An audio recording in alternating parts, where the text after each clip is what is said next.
Tulsa, Oklahoma. For a decade, an attorney named Robert S. Trippet sells America a tax shelter wrapped in romance, invest in home stake production companies' oil drilling programs, recover oil from tired wells with steam, shelter your income from the IRS, and take your place among the shrewd. His investor list looks like a Hollywood premiere crossed with a fortune board meeting. Barbra Streisand, Jack Benny, Liza Minnelli, Bob Dylan, Andy Williams in for more than $500,000, senators, bank chairmen, the president of Time Inc., men and women who were supposed to be too rich, too advised, and too famous to be fooled. In June 1974, the Wall Street Journal calls it what it is: one of the biggest swindles of its kind in history. Something like $100 million unaccounted for. Home stake is a Ponzi wearing coveralls. Early investors paid with later investors' cash, oil production that could not possibly justify the story, and a victim class uniquely unwilling to admit they had been marks. Tonight, the oil that was mostly paperwork, the wells that could not save the famous, and the proof that sophistication is not armor. Sometimes it is bait. The 1960s and early 70s are a golden age of tax shelters. High earners hunt deductions the way prospectors once hunted claims. Trippet's pitch is perfectly tuned to that hunger. Home stake will use steam and clever recovery methods on old wells. You get oil income and tax advantages. You are not gambling in a casino. You are participating in American energy. Home Stake Production Company, no relation to the famous Home Stake Mining Company, a confusion that never hurt the brand, raises program after program. From the mid-60s onward, outside money pours in. Trippet is charming, legalistic, and fluent in the language of both geology and the Internal Revenue Code. The sales pitch travels through lawyers, managers, and friends of friends until it reaches the green rooms and boardrooms of America. Why do the beautiful people buy? Because the shelter is real as a category, even when this particular well is not. Because everyone else in the tennis force seems to be in. Because being a home stake investor is itself a status object, proof you are clever with money, not merely rich. Paper Empire has seen this before. Cassie Chadwick's diamonds were advertising. Home Stake's celebrity roster is advertising that runs itself. And beside the famous sit the quieter marks, the successful professionals who think celebrity company is due diligence. If Streisand is in, how stupid can it be? That question has destroyed more fortunes than any geological survey. When wells underperform, and they do, the company has an answer Ponzi would recognize. Keep raising new programs. Use new subscriptions to pay old expectations. Let the famous quietly exit or be bought back when they complain, so the brochure can still wear their names. Reporting later shows Streisand was allowed to unwind a large stake while remaining useful as a listed investor on older programs. The brand needs the famous more than the famous need the oil. Is there real oil activity? Some. Enough to photograph. Enough to take a visitor to a field and point at metal. Not enough to justify a $100 million hole in the accounts. Trippet, asked how much oil he has found, gives answers that are cousins to Kroger's vagueness, relative, technical, designed to make the next question feel rude. By 1973, Home Stake is staggering into bankruptcy.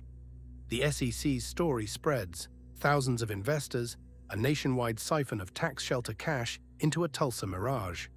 Civil suits bloom. Criminal charges follow. The Journal's 1974 expose makes the celebrity angle immortal. Not because stars suffer more, but because stars prove the con's reach. Listen to the psychology of the rich mark. Admitting you were fooled threatens the identity that made you invest, the identity of the shrewd. So losses get relabeled as tax outcomes, bad luck, oil price cycles, anything but the sentence that hurts.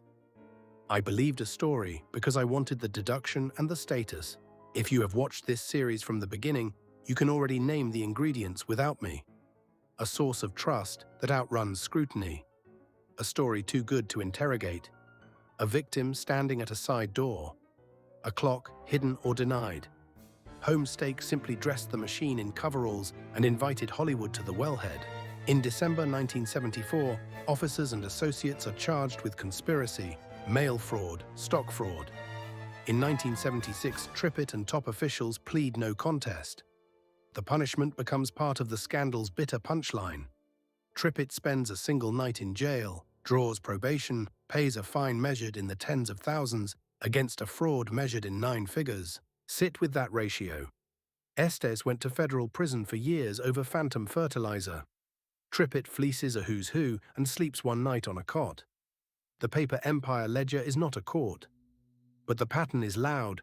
When the victims are rich, the culture sometimes treats the crime as an embarrassing anecdote. When the victims are farmers and immigrants, it treats the crime as a hanging offense. The machine does not only exploit exclusion. Sometimes it exploits prestige. Home stakes wells go quiet. The famous absorb the loss or the joke. The middle-tier investors keep the scar. And every tax shelter pitch that follows has to live in the shadow of Tulsa.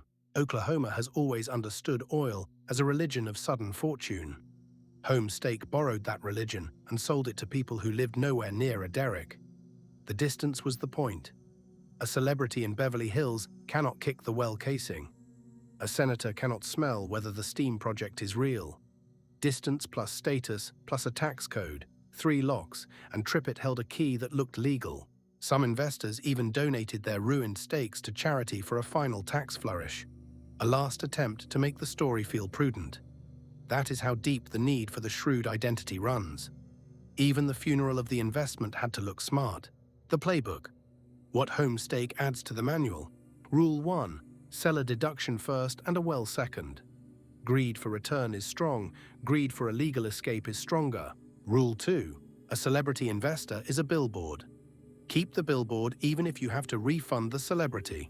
Rule 3. If your victims are powerful, do not assume justice will be proportional.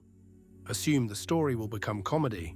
The paper empire ledger adds home stake, on the order of 100 million vanished into steam and status, and files it under a special heading, proof that the excluded are not the only marks.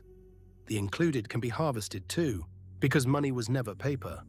It's belief wearing paper's clothes, and sometimes belief wears a tuxedo and a famous last name. Next time, a teenage carpet-cleaning prodigy takes a company public, then spends millions staging fake disaster restoration sites so the auditors will believe the revenue. Barry Minkow and ZZZ Best. Subscribe.